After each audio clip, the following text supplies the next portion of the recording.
Hola a todos, bienvenidos a esta tercera sesión de Crónicas de Nova Tabarca. Ya me conocéis, mi nombre es Armando Parodia Roniz, soy el autor del libro del mismo nombre, Crónicas de Nova Tabarca, y en esta tercera sesión de este seminario que os ofrece la sede universitaria Ciudad de Alicante, de la Universidad de Alicante, pues vamos a tratar cuatro temas: la Almadraba Isla de Tabarca. Veréis que fue una forma de vida a caballo un poco entre la historia y la leyenda.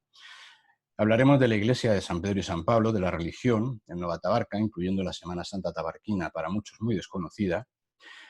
Hablaremos de la Torre de San José, así como de los acontecimientos que acaecieron en su entorno, como por ejemplo tenéis aquí una serie de fusilamientos que hubo en Nova Tabarca, un episodio pues bastante negro de la isla, ligado a la historia de España, obviamente, y para muchos también desconocido. Y por último, un bloqueo y rendición de Nova Tabarca en el que tuvo que ver un almirante de Abolingo, como luego os sorprenderá. Sin más dilación, vamos a empezar a hablar de la almadraba Isla de Tabarca. La almadraba Isla de Tabarca, sabéis lo que es una almadraba, no hace falta que os lo explique. Quiero que veáis el significado que podía tener una almadraba para la vida de la isla. Esto es una foto simplemente anecdótica de un atún de 500 kilos capturado en 1952, para que os imaginéis lo que, lo que es vivir un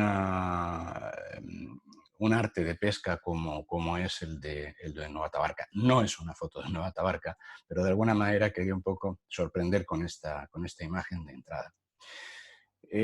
Por eso comentaba que si hay algún factor que ha marcado la ocupación, la vida, la evolución de los tabarquinos desde el mismo momento prácticamente de su llegada a Nova Tabarca, que ya visteis que fueron muy difíciles esos primeros años, fue sin duda la pesca, en especial el atún, y haciendo uso de artes de pesca masiva como es el tema de la almadraba, aunque no es el único. La importancia de la almadraba en la historia de la isla y de sus habitantes es simplemente se ve a través del paralelismo que ha habido entre el número de habitantes y el volumen de capturas hasta que se produjo su desaparición. Un momento en que ya deviene un progresivo descenso demográfico hasta situarse en valores actuales, si bien la actividad que suponía base de la economía y de la vida tabarquina, que fue la almadraba, pues fue sustituyendo de poco a poco, como ya veremos también en sesiones sucesivas, por la entrada del turismo. La actividad pesquera en la isla Plana probablemente ya fuera utilizada por fenicios y romanos como base de la pesca del atún para la obtención de lo que llamaban el garum, que era una salsa hecha a base de vísceras fermentadas, consideradas por los antiguos romanos como un alimento afrodisíaco y solo era consumido por las capas altas de la sociedad. Apenas llegados los cautivos redimidos originarios de la Tabarca tunecina, la pesca se convirtió en la actividad más importante después de esos primeros años de adaptación que vimos en la sesión anterior, que fue tan difícil para los tabarquinos. La modalidad que más ha caracterizado a Tabarca, sin duda, es la almadraba, de la que vamos a hablar. Haciendo unas pinceladas acerca del atún, el atún es un pez migratorio. Es un nombre genérico realmente porque engloba varias especies, y las referencias más antiguas de su pesca y salazón en nuestras costas aparecen incluso en autores griegos del siglo V a.C. Se aprovecha la totalidad, incluida la piel y la espina. Por eso se le ha conocido también como el cerdo marino. Sabéis que del cerdo se aprovecha también, vamos, desde la piel hasta los huesos. La carne era dividida hasta en 15 partes, que es lo que se denomina el ronqueo, y cada una precisaba de un tratamiento específico en lo que eran las chancas o fábricas de salazón. Ahí tenéis un ejemplo de las partes en que se denominaban todas estas fracciones que se hacían del atún. Veréis que ni siquiera se corresponde la imagen que tenéis a la izquierda con la lista que tenéis a la derecha. Quiero decir que la denominación ha variado mucho con los autores, incluso con el tiempo. Sin duda, lo que más os sonará de todo esto es la mojama, la toñina de sorra, el budellet, las tripas, y la hueva. Pero fijaros la cantidad de denominaciones que tenemos entre la imagen y el listado que os ofrezco en esta diapositiva. Me reitero con respecto de sesiones anteriores de que como estamos en un seminario online, tenéis la posibilidad de pararlo cuando queráis y poderlo leer con tranquilidad, porque si no nos eternizaríamos y no quiero tampoco que sean sesiones excesivamente exhaustivas para no cansaros. Bien, el atún, hablamos de que es un pez migratorio, entra en el Mediterráneo por el estrecho de Gibraltar aproximadamente en febrero y hasta junio se dirige a los lugares de puesta. Uno de los más importantes se localiza entre Cerdeña, Sicilia y Túnez y otro un poco más reducido entre las Islas Baleares y la península ibérica. Una vez desovado, sale por el estrecho a finales de noviembre. El recorrido, además, es de precisión, muy cerca de la superficie. Van en grupos, que se denominan cardúmenes, siguiendo siempre esas mismas rutas migratorias, y esa precisión era imprescindible, obviamente, para calar la almadraba en el lugar adecuado. Una almadraba está formada por un conjunto de redes y barcos, no solamente las redes. Las redes sirven para dirigir al atún, pero son los barcos en los que luego se trabaja para retirar estas redes y capturar el atún. En Tabarca, el esparto en bruto para esas redes procedía de Elda, de Yecla, de Jumilla, de Calasparra, de Almería, del norte de África. El elaborado se hacía en la propia Tabarca, en Benidorm y Villajoyosa. El cáñamo se traía de Callosa del Segura y el elaborado de Villajoyosa, Benidorm y la propia Tabarca también.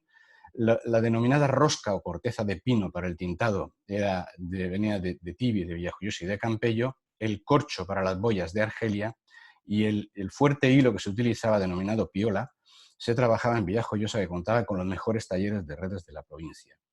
Este esquema de la izquierda es de González Arpide, de su tesis de los tabarquinos, y bueno, pues ya hace una idea de la complejidad del sistema que yo voy a tratar un poco de resumiros para que entendáis, quien no lo conozca.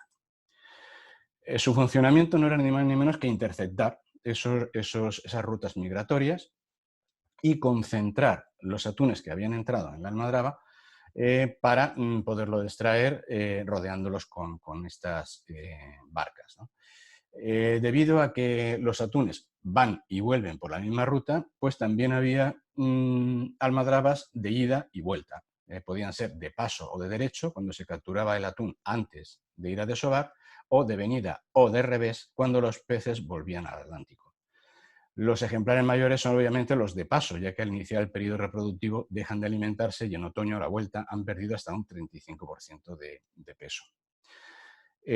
Aquí a la izquierda tenéis, cogido de Google Maps, bueno, pues veis que esta barca, y os he puesto aproximadamente la situación de la almadraba basándome en el esquema de González Arpide. Como veis, se lanzaba desde la isla de la Galera, del islote de la Galera, ahora luego lo detallaremos un poquito más, hacia el interior aproximadamente 1 kilómetro, y más o menos ya os podéis imaginar que si entraba por la parte izquierda, según lo veis en la pantalla, el cardumen de atún, les interceptaba y entraban en toda esa serie de redes hasta llegar al final, que ahora veremos sus denominaciones, para ser rodeados por el conjunto de barcas. Las alusiones más antiguas al término almadraba datan de finales del siglo XIV. Coinciden normalmente en que proceden del árabe hispánico al-magdraba, que viene a traducirse como lugar donde se golpea. Se aplica además indistintamente al arte de pesca y al lugar donde se realiza. En la primera acepción, pues comprende ese conjunto de barcos, redes, armazones, una verdadera ciudad submarina de redes. Y en la segunda significa su ubicación geográfica. Entonces puede referirse también igualmente a su infraestructura en tierra, es decir, la almadraba en tierra era el almacén de almadraba que ahora es donde está situado el Museo Nova Tabarca. Históricamente se señalan 4 tipos de almadraba: de tiro, de monteleva, de buche y de sedal o almadravilla. La más antigua es la de vista o de tiro. Había un vigía que se situaba en lugares estratégicos, elevados, junto a la costa, para avisar la llegada de los peces. Avistado el cardumen, las barcas se colocaban con redes en el lugar indicado y se sacaban arrastrándolas desde la costa, bien a brazo o con la ayuda de animales de tiro, donde se les remataba a golpes, almadraba, lugar donde se golpea. La de Monteleva o de Monte y Leva dispone de aparejos fijos en el fondo marino y a tierra firme mediante anclas. Las anclas de las almadrabas se les llaman mascaranas. Tenéis a la izquierda una fotografía de Eugenio Bañón, del Archivo Municipal de Alicante, del año 58, donde tenemos como en tierra están dispuestas las anclas para luego montar la almadraba. Tenían bueno, se llamaban Monteleva porque los viejos arraeces, que es como se denominaban a los capitanes de almadraba, decían que la almadraba de monte y leva por la mañana se monta y por la tarde se leva. Tenían una embarcación siempre en el mar, se denominaba vigilante, encargada de avisar mediante banderas de la presencia de los atunes. Al aviso salían desde la playa las embarcaciones a efectuar la captura de la pesca encerrada en la almadraba. Es decir, ya no se tiraba de ellas, pero tampoco era un armazón fijo. Esa fue la que inicialmente se utilizó en Nova Tabarca y Alejandro Ramos Folqués erróneamente la situaba en el trozo de mar que hay entre la isla y la galera. Pero obviamente es un error porque no hay espacio físico para el paso de los atunes entre el islote de la galera y la isla. Entonces, como ya había adelantado, se montó desde la galera hacia alta mar, como ahora también lo veremos. La almadraba de copo buche es la más compleja. Ya en 1817 era este el tipo de almadraba que se calaba en Tabarca y desde 1828 contaba con legislación propia. Se debía guardar escrupulosamente la veda de todo tipo de pesca a 2 millas del calamento. A la izquierda tenéis una maqueta de la almadraba de Tabarca que realizó Pascual Chacopino Russo y que, bueno, muy amablemente desde el Museo de Villajoyosa me cedieron para mi libro y para este seminario. Cuenta con una parte fija o cuadro y unas redes móviles. Se fija a tierra mediante lo que se llama rabera de dentro o de tierra, aproximadamente entre 1 kilómetro y 1 milla, desde, como ya os he comentado, desde el islote de la galera hacia mar adentro. Entonces la rabera de fuera empuja a los peces al cuadro, el atún choca, se mete en la boca de la almadraba y bueno, pues ahí veis que hay una serie de redes que se llaman legítima, contralegítima, cuyo objetivo era hacerle desistir de la huida. El cuadro paralelo a la línea de costa, como habéis visto antes en el esquema, lo forman, y esto es terminología, la cámara, el buche, el bordonal, el copo, en fin, yo todo esto os lo he querido dejar aquí pues porque veáis que el argot propio tan rico que tenía el arte de la almadraba. Seguimos con la denominación, las mallas progresivamente más tupidas, el matador, safina clara, safina espesa. En conclusión, los peces se van concentrando y cuando hay una cantidad suficiente se procede a lo que llaman el ahorro, es decir, a pasar a los atunes al copo, que es a la señal del capitán. Se procedía a encerrarlo mediante las barcas y se procedía a la levantada, tirando de las redes, para sacar los atunes lo suficientemente al alcance de los marinos, de los pescadores, como para poderles enganchar, y nunca mejor dicho, y extraerlos del mar al interior de las barcas. También hay una denominación propia para cada marino según su trabajo dentro de la almadraba. Entonces, lo que hacían era que se ponían unos ganchos especiales pasados por la muñeca, utilizaban bicheros, y aprovechando los coletazos que daban los atunes cuando les sentían heridos, esa inercia la aprovechaban, luego veremos unas imágenes, para que fuera más fácil levantar a peso esos atunes, ¿no? Y normalmente además se solían hacer 2 levantadas por jornada. Muchas veces era necesario rematarles con una maza. Entonces volvemos a esa denominación de lugar donde se golpea. Se llamaba copejadores, a los que se preparaban con sus garfios, que se llamaban también berres, cloques, para que cuando pasaran los atunes al lado de las embarcaciones, propinarles un golpe e izarlos a bordo. Luego teníamos el nombre de atracador, montador, arrachador, según la posición que ocupaban en la parte superior de la borda de la barca o regala. Entonces, el primero interceptaba el atún con un golpe, el montador auxilia al atracador y comenzaba a izarlo, y el arrachador lo empujaba a bordo con un quiebro de cintura, evitando el golpe de la cola. La verdad es que era como se diría ahora, un deporte de riesgo. Era tremendo el esfuerzo que había que hacer y la coordinación que había que tener. Normalmente estos movimientos se ayudaban de los vientos, es decir, de las cuerdas o cables de los palos de la embarcación, y muchas veces incluso estaba con un pie fuera y otro dentro de la embarcación para evitar accidentes y evitar que el tirón del atún les tirara al agua con el peligro que podía haber, ¿no? Materiales, pues fijaros, 32.000 metros de cables, 18.000 kilos de abacá, planta herbácea también conocida como cáñamo de Manila para las redes. Eso solo para el cuadro. 8.000 kilos de cáñamo para el copo. 18 toneladas de corcho nuevo y 14 toneladas de usado. Unas 95 anclas, o sea, unas 42 toneladas, porque pesaban entre 20 y 1.000 kilos. Las redes además se tejían 12 o 15 mujeres a lo largo de todo el año, y el valor del arte hoy superaría los 120.000 euros. O sea que no estamos hablando de ninguna tontería. Vamos a ver unas imágenes y continuamos, porque sé que es mucha información de golpe, aunque siempre lo podéis parar y lo podéis leer.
Sin palabras.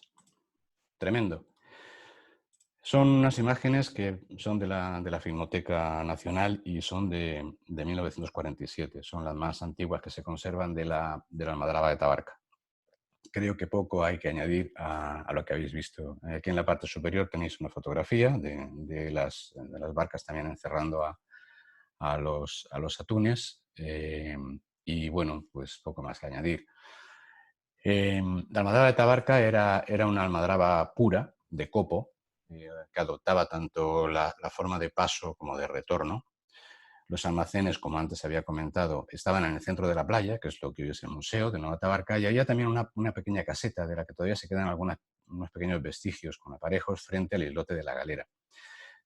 Trabajaban 30 almadraberos, todos de la isla, que recibían el sueldo y el tanto por ciento de las capturas. El atún de hasta 300 kilos se cogía todo el año, la melva llegaba a recogerse también 12 o 14.000 piezas de hasta 3 kilos en una levantada, bacoretas, bonito, emperador, marrajo, lecha, sardina, en fin, no solamente estamos hablando de atún, se cogía muchas más capturas. En junio y julio podían hacerse capturas de hasta 40 toneladas. Recordándose levantadas con tales capturas que en 3 días se conseguían 80 toneladas. Imaginaros lo que significaba eso y la repercusión directa que había con respecto a la población en la isla. Yo os puedo adelantar, aunque luego lo veremos, que llegaron a vivir en Nueva Tabarca más de 1.000 personas y prácticamente trabajaban y vivían de la industria de la pesca. La almadraba de Tabarca ya aparece documentada en el siglo XVIII como almadraba de los farallones y se calaba, como os decía, desde 1770 ya frente al islote de la Galera, en la división de los arrecifes, a 1 milla más adentro en dirección sureste. En 1791 era del tipo ya de monte y leva, trabajaban 25 pescadores, 2 oficiales, eran fundamentalmente marinos de Villajoyosa y Benidorm. Con el tiempo se fueron incorporando los isleños, porque ya comentamos en la sesión anterior de que precisamente no empezaron con el tema de la pesca como hubiera sido lógico, y hasta que la totalidad de trabajadores fueron tabarquinos, momento en que se cambió por la modalidad de almadraba de copo, que es la que hemos visto en las imágenes. Hubo un primer caso en torno a 1824, debido, literal, a los complicados trámites para calar las almadrabas, el elevado precio de la sal y el costo de los arrastres.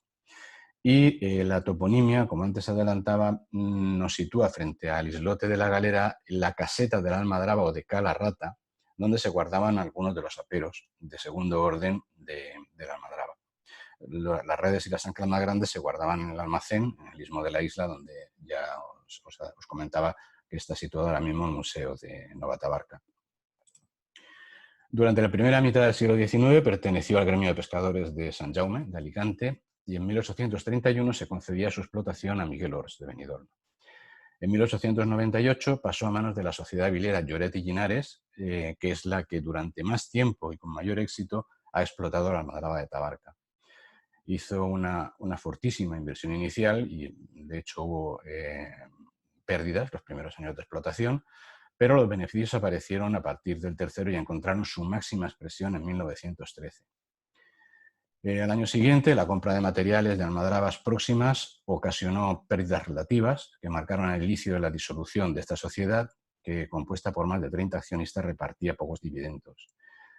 Pero en 1914 se otorga de nuevo a Felipe Llinares Pérez la concesión de la almadraba Isla de Tabarca durante un periodo de 50 años.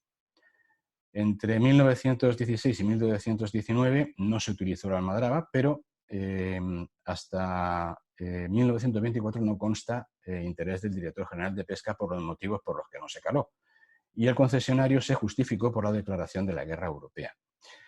La guerra europea trajo muchos problemas en Tabarca porque hubo hundimientos de barcos y ataques de submarinos de la parte alemana, ¿no? Que tuvieron una repercusión obvia en los alrededores de la isla y fue un episodio bastante tremendo. Entonces, no me extraña que no se atrevieran incluso a montar la almadraba de Tabarca en ese periodo de tiempo. En 1920, sin embargo, ya se capturaron 25.000 kilos de atún, caballa, bonito y melva, que estaba compuesta por un arráez, el capitán, un sotarráez, ayudante del capitán, 27 marineros y 7 patrones.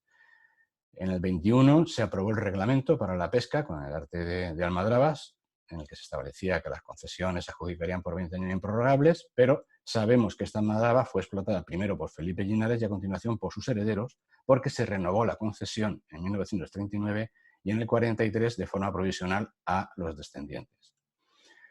Los datos estadísticos conocidos anteriores a la Guerra Civil observan una disminución de personal, aunque se mantienen estables los valores de captura en peso. Y incluso durante la Guerra Civil, la almadraba siguió funcionando, fue confiscada por el Ayuntamiento de Alicante con la intención de mantener el recurso alimentario, e incluso el último año de guerra fue militarizada por la aviación, a fin de evitar que su personal fuera destinado al frente. Las imágenes de la izquierda son de mi archivo personal. Mi abuelo era encargado de los almacenes de Lloret y Llinares en Alicante, capital. Estaban situados donde actualmente están en la calle Churruca los almacenes, grandes almacenes que todos conocemos. Y estas son dos imágenes del personal que trabajaba en ese almacén de Lloret y Llinares en Alicante. Bien, existía mucha más abundancia de datos entre 1939 y 1960. Solamente dejó de funcionar en el 57 y en el 59. Las embarcaciones ya empezaron a ser a motor, eran una o dos, y el resto de vela y remo entre 6 y 8. El personal de flota eran 24 y 30 y de tierra 1 o 2. Como datos anecdóticos, cabe destacar la presencia de una mujer trabajando en la almadraba en el 39, 51 y 52, así como 2 niños en el 51 y en el 52. Hay un apogeo en los años 46 y 47 y un evidente declive a partir del 48. En el 46, el total del peso del atún capturado consigue su máximo y en el 47 fue el año en que más piezas se capturaron. Se calaba más de 6 meses al año y tenía una factoría propia la isla donde se secaba y salaba el atún para posteriormente trasladarlo a Alicante o Santa Pola. Cada día se pescaban más atunes, a centenares, incluso a millares, y cabría decir que en esos años se llegó incluso a la sobreexplotación de los recursos marinos. En el 47 la flota pesquera de Nova Tabarca se aproximaba al centenar de embarcaciones de pequeño tamaño que capturaban el pescado en los alrededores de la isla. En el 48 estaba valorada en 300.000 pesetas, incluía 2 motoras, 2 veleros, y sus 29 pescadores percibían unos salarios por un total de 96.980 pesetas, ¿no? Que no es poco, cerca de 100.000 pesetas. Pero se iniciaba la crisis. No voy a marearos más con datos, solamente decir que bueno, el declive fue obvio y era ya la única superviviente de toda la costa alicantina y dejó de funcionar tras una temporada de 1960 con unos resultados muy pobres. He de decir que más que la sobreexplotación del atún, probablemente lo que ocurrió es que cambió la ruta migratoria del atún. Entonces, si ya no pasaba por donde se calaba la madera de Tabarca, obviamente poca cantidad de pesca se podría obtener, o al menos a través de este arte de pesca. Y ese es con toda probabilidad el por qué en 1960 ya se decidió prescindir de la almadraba. ¿Por qué hablo de que es un arte de vida entre la historia y la leyenda? Pues ahora veréis. Porque en lugares tan singulares como Navatabarca no es extraño encontrar leyendas de transmisión popular, a veces basadas en acontecimientos reales, pero otras veces con una carga de romanticismo, ¿no? Que aunque fueran hechos reales los convierte prácticamente en leyendas. ¿Quién no conoce la célebre historia del John Marí, ¿no? Que da nombre a la cueva que tenéis a la izquierda, primero en la crónica de Alicante de Viravens y luego una foto más reciente? Me han contado grandes historias cuando preparaba el libro, como por ejemplo, hablando con una persona en el barrio de San Gabriel, me decía que su abuelo, pescando calamar con potera en aguas de la isla, vio, bueno, iba con otro compañero, una marcha enorme de color blanco que ascendía por debajo de la embarcación y a su lado aparecía una ballena de grandes dimensiones, ¿no? Esto hubiera dado de sí para recrear una gran historia, ¿no? Una gran leyenda, pero bueno, la verdad es que son hechos reales, hechos que cuentan las personas que por transmisión de padres a hijos o incluso que ellos mismos lo han vivido. Pero es que además los hechos documentados, las noticias en la prensa escrita, arroja algunos datos a veces contradictorios, pero de lo más variopinto. Vamos a ver algunas que, vamos, parece que estemos hablando ya de leyendas o de novelas. Por ejemplo, aquí tenemos un recorte de 4 de febrero de 1865 en el diario La España, que habla de la lucha de un cetáceo con pescadores de Tabarca entre los días 26 y 28 de enero, que destrozó las redes sin que quedara constancia de que fuera capturado. Cabe pensar, por lo de cetáceo, que podríamos estar hablando igual de la ballena que le dio tal susto a estos pescadores de calamar con potera que me contaba esta persona del barrio de San Gabriel. Está mucho más documentada este segundo recorte de una captura de un animal de características parecidas. Además, esto apareció en varios medios de la época, tanto locales como nacionales, y que hablan de que el 20 de marzo de 1879 un laúd, un velero de pesca de Nueva Tabarca, desembarcó por la mañana en el muelle de costa del puerto de Alicante, lo que calificaba de un pez monstruoso, y concretaba que se trataba de una lamia. En otras publicaciones aparece como llamia, que es un pez de la familia de los tiburones que pesó unas 80 arrobas, una arroba son 11 kilos y medio, que su hígado pesaba 8 arrobas y se le extrajeron del vientre 2 peces de 2 arrobas cada uno. Es decir, 23 kilos. Normalmente cuando se habla de Yamnia, se habla pues de los pescadores de entonces, para ellos era un monstruo marino en general. Pero ahora veremos realmente ese monstruo marino eh, lo que era. En noviembre del 87 la historia se repetía. Según el diario El Liberal, durante la noche los pescadores notaron extraños movimientos, tirones en las redes. Tenéis ahí el artículo completo por si lo queréis leer con tranquilidad. Y la experiencia les aconsejó dejar lo que fuera, que se enredara, porque no era propio del atún tal, tal movimiento, ¿no? Entonces hicieron camino hacia el muelle, tirando de las redes como pudieron, y dice que descubrieron un enorme pez con una cabeza relativamente pequeña al tamaño de su cuerpo, ojos, así como los ojos respecto a la cabeza, la boca, dice, bien armada de dientes, como de 1 pulgada de largos, en forma de saeta, bien afilados, que a los lados tenía 2 aletones, otro más pequeño en el dorso, que la piel era lisa, sin escamas, que la redondez de su cuerpo, entiendo que sería la circunferencia, ¿no? Era casi tan grande como su longitud, y le daban nuevamente el nombre de lamia. Según ellos, dicen que su carne era de escasa utilidad y se tomó la decisión de disecarlo. Entonces, el taxidermista ilicitano, Vicente Bañón, cuando lo disecó, dentro de su estómago encontró 2 cabezas de atún, aún intacta, y una gran porción de carne, que sería indudablemente también de los atunes a quienes pertenecían aquellas cabezas. Y fue expuesto en los baños de Diana, en la playa del Postiguet, los célebres pabellones, los balnearios, ¿no? Otro ejemplo más, 60 años más tarde encontramos probablemente el más enorme monstruo marino que recogen las crónicas, y este sí que está muy bien documentado. Apareció en las páginas de la Información el 11 de agosto de 1946, pero es que apareció en el ABC, en La Vanguardia, y hay fotos de Paco Sánchez que se conservan en el Archivo Municipal de Alicante, que no dejan lugar a dudas de qué es de lo que estamos hablando. No voy a leer el artículo completo, aquí sí que lo he puesto. Os va a sorprender, yo os lo digo, pero merece la pena analizar su texto íntegro, porque el Yamnia es al final la denominación en el argot marinero valenciano del tiburón blanco, también denominado jaquetón. En el artículo que apareció en la Información aparece una de las fotografías de Paco Sánchez, y a lo mejor a algunos os parece exagerado, un tiburón blanco en aguas de Alicante, ¿esto qué es, no? 1.790 kilos, 6 metros de largo, 2,5 decían de diámetro. Eso me parece que no, que no es cierto. Se encontró un atún de 40 kilos en su estómago. Estamos hablando de este ejemplar. Estas son las fotografías, están hechas en la antigua lonja del pescado de Alicante, porque claro, no había posibilidad de sacar este bicho en Tabarca.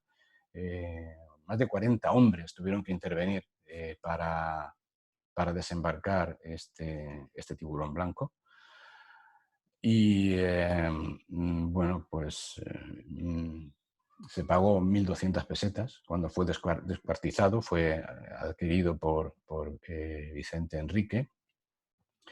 Y bueno, tenéis todos los datos aquí. Los viejos pescadores del puerto manifestaban que desde hacía más de 20 años no se había visto en Alicante una captura accidental de semejante tamaño, pero desde luego nunca un tiburón blanco de estas dimensiones. Bien, pues después de quedarnos en la retina con algo tan aparatoso como este ejemplar, vamos a cambiar absolutamente de tema, y vamos a entrar para conocer algo sobre la iglesia de Nueva Tabarca y sobre todo de la Semana Santa tabarquina.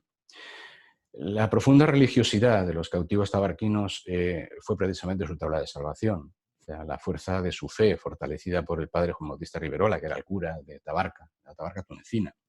Las cartas del padre Bernardo de Almanaya, que hablamos también en sesiones anteriores, basadas en las de Riverola, con detalle del cautiverio, despertaron el interés, ¿no?, por Carlos III y por su redención, y fue tan oportuna, ¿no?, el contexto histórico. Esta religiosidad perduró, se transmitió de padres a hijos, y José Vallalta Orozco, párroco de Nueva Tabarca, en sus apuntes editados en 1959, ya dice que la religión de Tabarca es la católica, a la que durante toda la vida han profesado y han rendido siempre sus mejores ofrendas, que los años del destierro, aunque era muy libre el sacerdote, les acompañó muy gustoso, y cuando fueron trasladados a nuestra capital, vinieron capitaneados por su autoridad religiosa, y aún en nuestros días gozan todos los sacerdotes de un acatamiento patriarcal por parte de todos y cada uno de estos isleños. Estamos hablando del 59, ¿no? Describe y ensalza la iglesia de Nueva Tabarca, dedicada, dice él, a San Pablo y a la Inmaculada Concepción, afirmando que es la única iglesia de España que tiene a este santo por patrón principal, y elogiaba la asistencia masiva de los tabarquinos a la iglesia. La iglesia es de estilo neoclásico de inspiración barroca. Está construida como gran parte de las construcciones de la isla por piedra del islote de la cantera. Fue finalizada en 1769, bendecida en 1770, y su nombre real es Iglesia de San Pedro y San Pablo. Tiene planta rectangular, tiene una nave única subdividida en 4 tramos con capillas laterales entre contrafuertes. Os hago ahí una pequeña descripción, no me voy tampoco a parar excesivamente en ello. Desgraciadamente fue quemada y saqueada durante la Guerra Civil. Entonces ardió el archivo parroquial con la copia que tenía de la matrícula de los tabarquinos. Afortunadamente la otra, como ya os comenté, se conserva en el Archivo Municipal de Alicante, pero también se perdió buena parte de la obra pictórica y escultórica en madera que existía en la isla, y que lamentablemente pues, no queda ni siquiera constancia de ello. Durante un tiempo sirvió de almacén, de baluarte defensivo, y el paso del tiempo, unido a todo ello, las inclemencias, la acción erosiva, hizo necesarias varias actuaciones de restauración, la última además muy reciente, para que de nuevo lucieran sus muros, sus 2 torres, que aquí en la fotografía vemos que nada más había uno, y durante décadas totalmente desaparecidas. Bien, aquí ya tenemos unas cuantas fotografías de diversas épocas, y bueno, pues la que está en color es más o menos la situación actual de la iglesia de Nueva Tabarca. Bien, habla también Vallalta de que la fiesta principal se celebra el 29 de junio, de festividad de San Pedro y San Pablo. La Inmaculada también se celebra, bueno, aquí dice que por 3 razones, pero fundamentalmente porque fue el día 8 de diciembre la primera vez que pisaron los tabarquinos la isla, o algunos de ellos, para ser más exactos, y se fundó el pueblo actual. Habla también de la festividad de Nuestra Señora del Carmen, el 16 de julio, explicando que un pueblo auténticamente marinero no puede, por menos que ensalzar a la patrona, reina y madre de los marineros. Y más someramente refiere el primer domingo de mayo la Virgen del Rosario, como que también la isla de Tabarca celebraba la fiesta dedicada a esta Virgen. Es curioso que ni hace referencia a la Navidad ni a la Semana Santa. La primera, obviamente la omisión se puede entender porque todo colectivo católico la celebra, ¿no? Pero es un poco más llamativa la inadvertencia de la Semana Santa religiosa por antonomasia, cuyo único testimonio escrito nos viene dado en la tesis de José Luis González Arpide, del 81, Los tabarquinos, donde afirma que la Semana Santa es sin duda alguna el momento del año que los tabarquinos viven con más intensidad y fervor. Por eso contrasta, ¿no?, con que Vallalta no lo comentara en sus apuntes. Habla González Arpide de que el Domingo de Ramos, tras la bendición de las palmas, las mujeres recorren el pueblo cantando el romance de la Pasión. Y el Jueves Santo se prepara un altar lateral en la iglesia. Estoy hablando de la descripción que hacía González Arpide en el 81. Esto obviamente en muchos casos ha cambiado, otras cosas perduran. Este altar lateral, a base de flores, de velas, se exponía a la custodia que permanecía en ese lugar hasta el Domingo de Resurrección, y a la caída de la tarde tenía lugar el acto principal o central del Jueves Santo, que es la procesión del Nazareno y la Dolorosa. Ambas imágenes eran portadas en andas. La primera la llevaban los hombres, al Nazareno, y la segunda las mujeres. Bueno, pues aquí sí que hay evidentemente testimonio de que esto sigue siendo así y de hecho vamos a ver unas imágenes.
Bien, las imágenes que habéis visto prácticamente no han cambiado desde que González Arpide las detallara en su tesis del 81 hasta la actualidad. Estas imágenes tienen pocos años. Sale primero el Nazareno, lo hemos visto, después la Dolorosa. Toman dirección a la plaza, la bordean por su lado derecho, la Plaza Gran. Por ahí van los hombres, las mujeres toman una calle lateral por el lado izquierdo, dice Arpide. En fin, al llegar a la altura de que confluyen las dos imágenes, que es lo que hemos visto reflejado ahora mismo en el vídeo, se produce el encuentro. La Dolorosa entonces toma la cabeza de la procesión y vuelven de nuevo hacia la iglesia. Eso es lo que describe González Arpide. Insisto, todo lo que estoy comentando es lo que él describe. Algunas cosas se han cambiado un poquillo, otras permanecen muy parecidas. Hasta 1936, en el Viernes Santo se efectuaba un Vía Crucis a las 3 de la tarde, que transcurría hasta la Plaza Mayor, y tras la Guerra Civil fue sustituido por un segundo Vía Crucis que era en el interior de la iglesia. Las estaciones se pueden observar en el templo, adosadas a lo largo de los muros. Eran leídas por mujeres y contestadas por los fieles, que además acudían en masa a la celebración. En la puesta del sol se celebraba la procesión de Jesús muerto y la Dolorosa, esta vez portadas indistintamente por hombres y mujeres, y durante esta procesión se recitaba desde los balcones que dan a la plaza lo que se denomina el romance de las 7 palabras, que también transcribe íntegro González Arpide en su tesis doctoral. Vamos a ver también unas imágenes de esta procesión del Viernes Santo. Aquí, per l'esquerra. Per l'esquerra? Sí.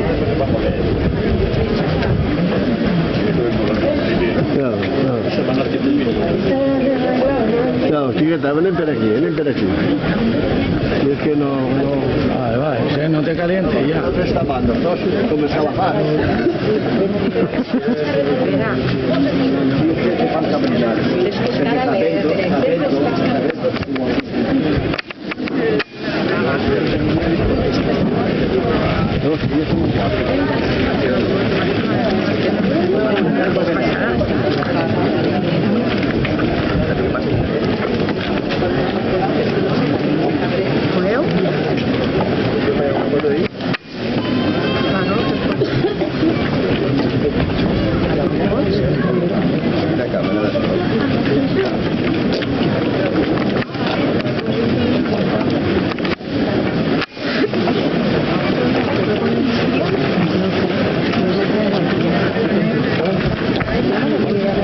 No, yo me voy.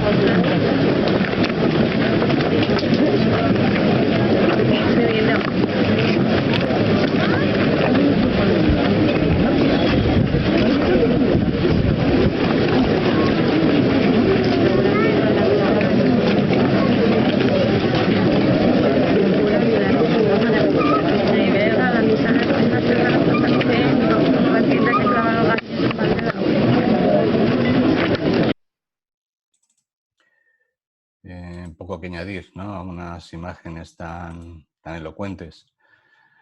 La verdad es que la Semana Santa tabarquina probablemente es la gran desconocida de la Semana Santa alicantina, y hablo de Alicante capital. Entonces espero que haya servido de estímulo para que vayamos a vivirla en cuanto no sea posible por las circunstancias actuales, pero que al menos no haya quedado tan en el olvido como al parecer tanta gente se sorprende cuando se le habla o se le dice de que en Tabarca se celebra la Semana Santa y hay procesiones. En fin, el domingo de Resurrección, desde bien temprano, doblan las campanas llamando a la procesión de Resurrección, que constaba de 2 elementos. No me voy a extender en ello, prefiero que lo leáis con tranquilidad porque tampoco quiero que se haga eterna la sesión, teniendo como tenéis todo el texto transcrito tal como lo describe González Arpide. Hay un segundo encuentro. Después del segundo encuentro, las imágenes vuelven a la iglesia y concluye la procesión. Obviamente, durante la semana de Pascua, como marca la tradición, pervive la costumbre de ir a comer la mona, en este caso en el campo de la isla.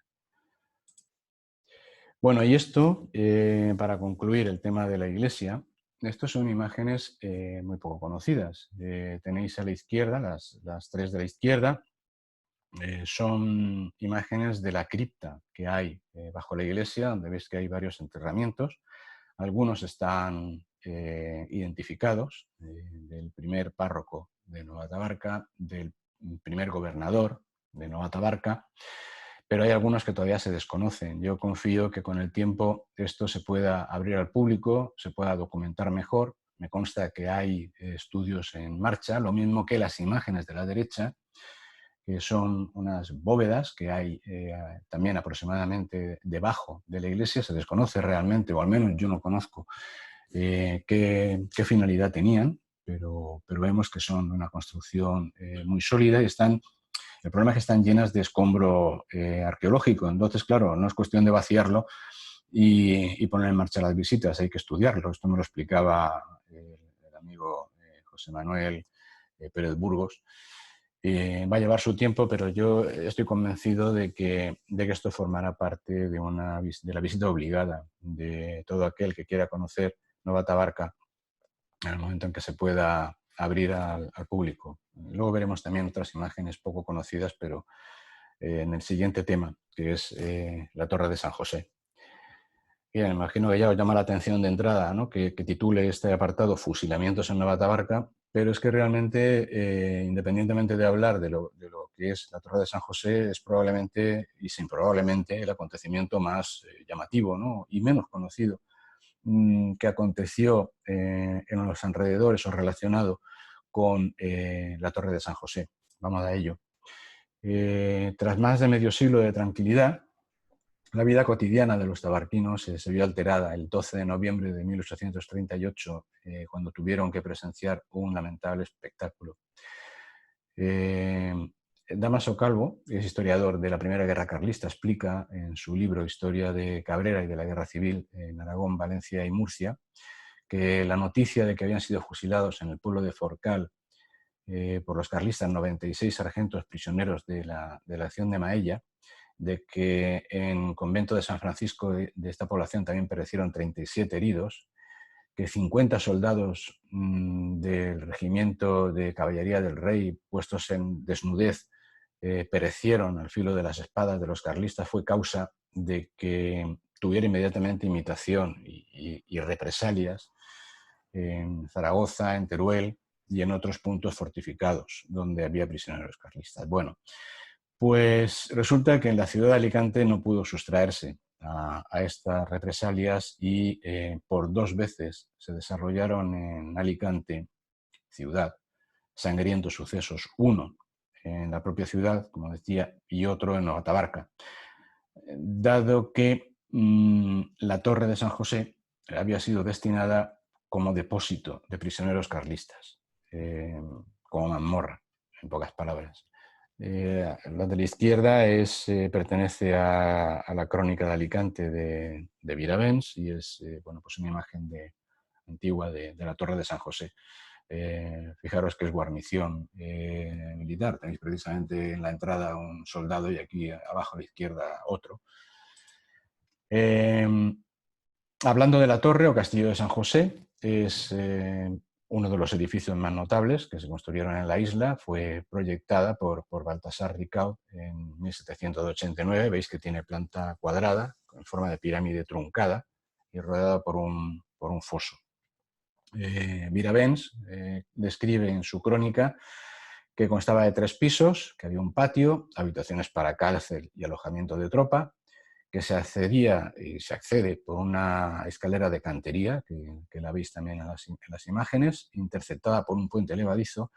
Sobre la puerta de entrada aparecen los escudos de las armas reales, lo tenéis también en la imagen inferior izquierda, que tienen sus fachadas ventanas con rejas de hierro, que está coronado con baterías a barbeta, y el fuerte lo rodean 4, en cada uno de sus ángulos, garitas voladoras que ahora vemos que han desaparecido, pero que lo veíamos en la imagen de Viravens, ¿no?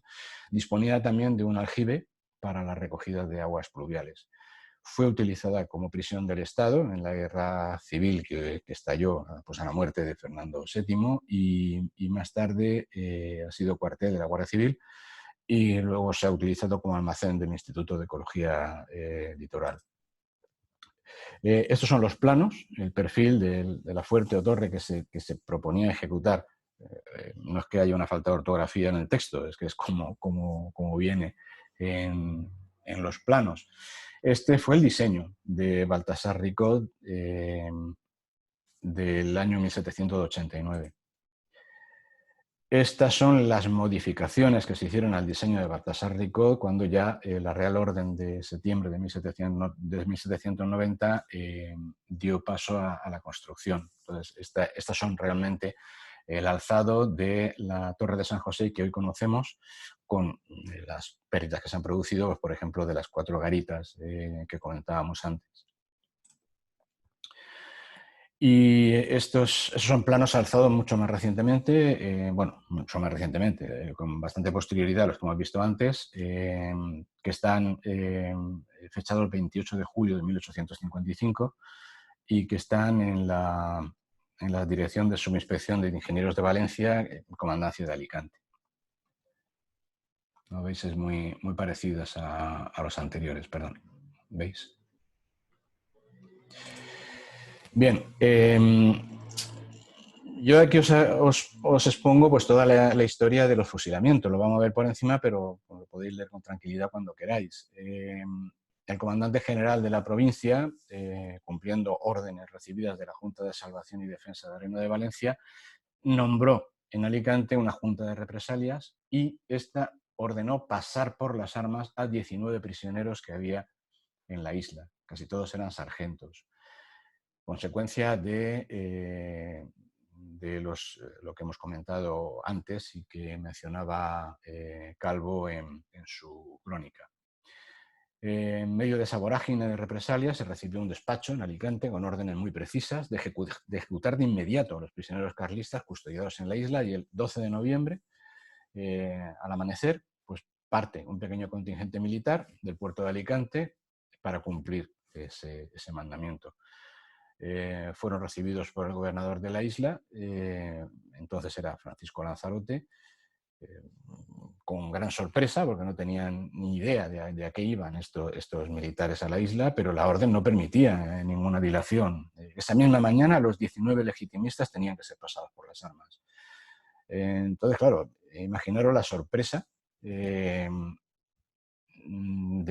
tanto de la primera autoridad de la isla como de los propios isleños, pero vamos, no había lugar a piedad. Es decir, los asesinatos solo entendían de la ley del talión, y de hecho Damaso Calvo pues explica que muy de mañana, el 12 de noviembre de 1838, notábase en los alrededores del gobierno militar y político de esta ciudad inusitado movimiento. Se había recibido una orden reservada del capitán general de Valencia, terminante, premiosa, y había de cumplimentarla en la mañana de aquel mismo día. Ya dice, pues como los milicianos salieron a la Isla Plana. Nadie sabía cuál era el objeto de la expedición, o sea, ni siquiera los propios milicianos que salieron hacia la isla. El capitán llevaba instrucciones para el gobernador de la isla, y hasta poco después de que fueran entregadas a su destinatario no se supo lo que ordenaba el capitán general de Valencia, y mucho menos que se tenía que cumplir la orden de forma inmediata. Aquí tenéis una imagen de la colección Lladró, Tabarca Clásica, donde bueno, pues representa este penoso acontecimiento.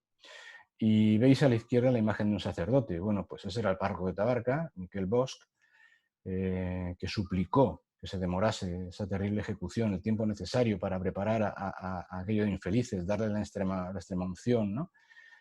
Porque acudió rápidamente para prestar auxilio espiritual a estos prisioneros, pero fue en balde. Es decir, los odios estaban tan exacerbados que hasta se les impidió recibir el sacramento de la extrema unción. No sirvió de nada la insistencia del capellán, y los 19 prisioneros fueron conducidos extramuros de la población e inmediatamente fusilados.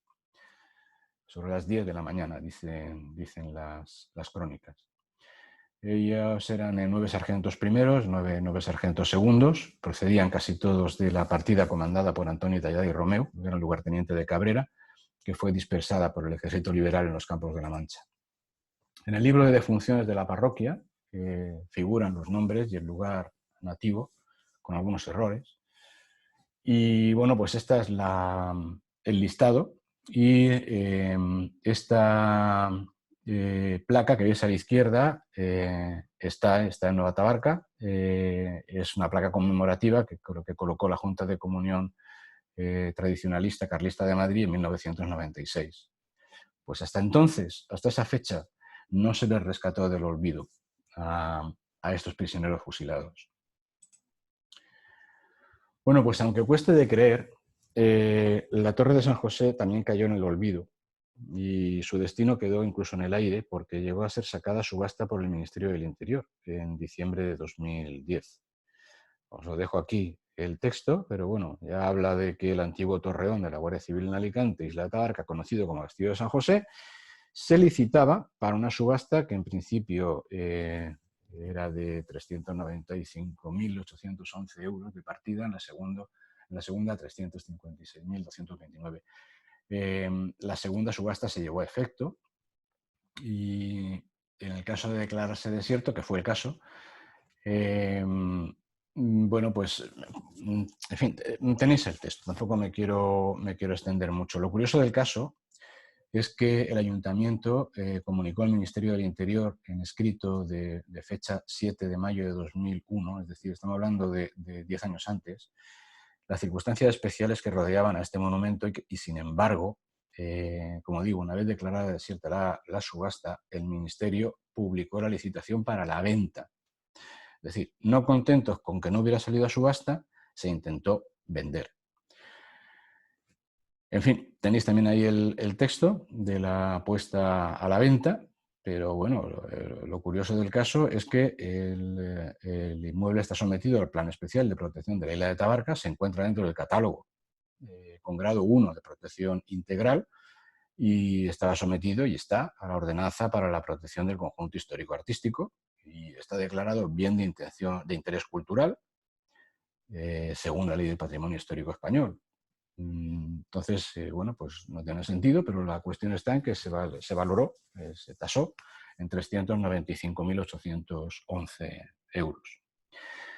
El anexo este con membrete del Ayuntamiento de Alicante está firmado en esa fecha, del 7 de mayo de 2001, por el entonces concejal de urbanismo, José Luis Pamblanco Ayela. Son estas cosas inexplicables que nos encontramos a veces en Tabarca. Yo, claro, no sé, imaginando barbaridades, pues piensen si eso hubiera sido adquirido por un grupo, yo qué sé, de empresarios de no sé dónde y que lo hubiera dado por montar un casino. Que, vamos a ver, hubiera sido el disparate más impresionante que se hubiera dado en la isla. Aún vamos a ver otro cuando hablemos del Faro en la próxima sesión.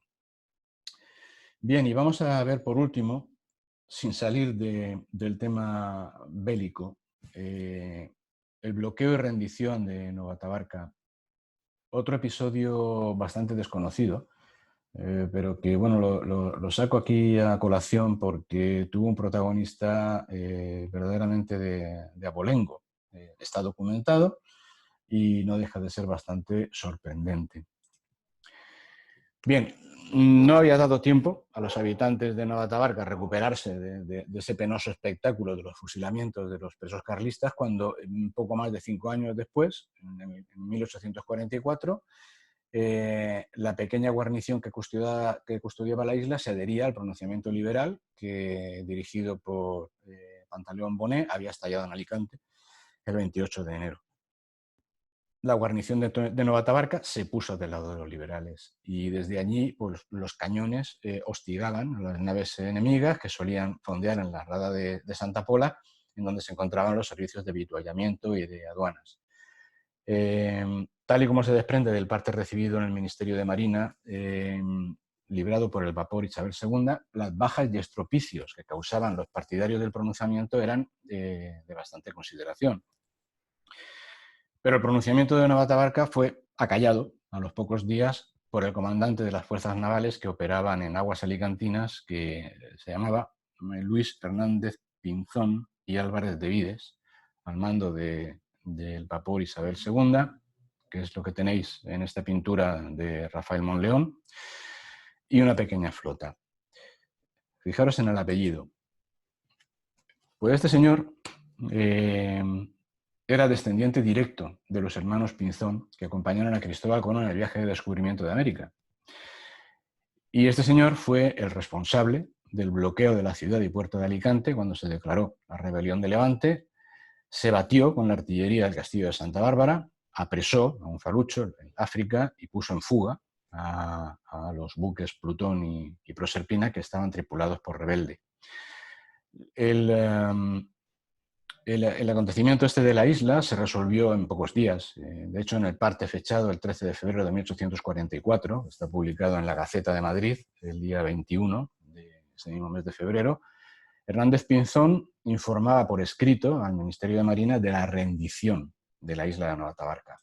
Este es el parte aludido. Sí que merece la pena leerlo con tranquilidad porque no deja de ser algo muy anecdótico y un acontecimiento pues, a sacar a colación para conocer más en profundidad la historia de la isla. Además, a continuación de este episodio fue precisamente cuando la isla perdió su condición de plaza militar. Como veis, dice, al amanecer de hoy salió de Santa Pola con el objeto de dar una vuelta sobre la plaza de Alicante y a mi regreso, dispuesto como estaba a vengar la sangre que los cobardes asesinos de la isla de Tabarca, no veas, habían hecho derramar a mis subordinados, me fui aproximando a ella por ver si podía efectuar algún desembarco.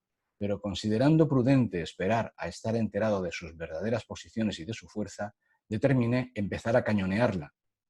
A poco vi que se sometían arriando el pabellón español e izando una bandera blanca, por lo que en el momento, echando el primer bote al agua y con gente armada, me dirigí con las debidas precauciones a tomar posesión de ella. A mi llegada, encontré existir solo en aquel punto al gobernador y la gente del pueblo, que humillada se disculpaba manifestando que una compañía del provincial de Valencia, salida de Alicante para apoderarse de Santa Pola, con la gente de 2 faluchos guardacostas, los amenazaron y sujetaron, de modo que no pudieron cumplir como manda su majestad. Es decir, quienes verdaderamente estaban llevando a cabo esas tropelías no era gente de Alicante, sino gente salida de Alicante, enviada desde Valencia para apoderarse de Santa Pola. Bueno, continúa. A pesar de esas disculpas, reconvine severamente al gobernador, amenazando a los demás con el castigo a que se harían acreedores si en lo sucesivo se dejaban sorprender por esa turba de malhechores. Allí supe que los sediciosos, en el momento de mi retirada, procedieron a comunicar con el excelentísimo señor capitán general que me mandaba avisar de su llegada a Santa Pola, y con este objeto y al mismo tiempo que yo disponía que todas las fuerzas útiles saliesen y estrechamente bloqueasen la isla, se apresuraron a marcharse en lanchillas y llenos de terror. Así es que, desgraciadamente, a la llegada de dichas fuerzas ya no estaban en la isla y el bloqueo de toda la noche, bastante dificultoso por lo fuerte del viento, fue casi infructuoso. Después reconocí detenidamente los fuertes y encontré 2 cañones de a-24 en la torre y 4 de a-12 y 8 en el fuerte. Todo lo que me apresuro a poner en el superior conocimiento, bueno, en fin, cumplimiento de mi deber y demás. Pues como os comentaba, este acontecimiento fue lo que desembocó en que poco después la isla perdiera su condición de plaza militar. Me parece que era una anécdota bastante relevante, ¿no? Como para sacarla en el seminario, y bueno, por ahí lo dejo un poco pues, como disfrute, ¿no? Como parte de la historia de la isla. Bien, y termino también con otras imágenes, como adelantaba antes cuando hablaba de la iglesia, que están en la parte amurallada de la isla, pero en la parte subterránea, que son las bóvedas de artillería.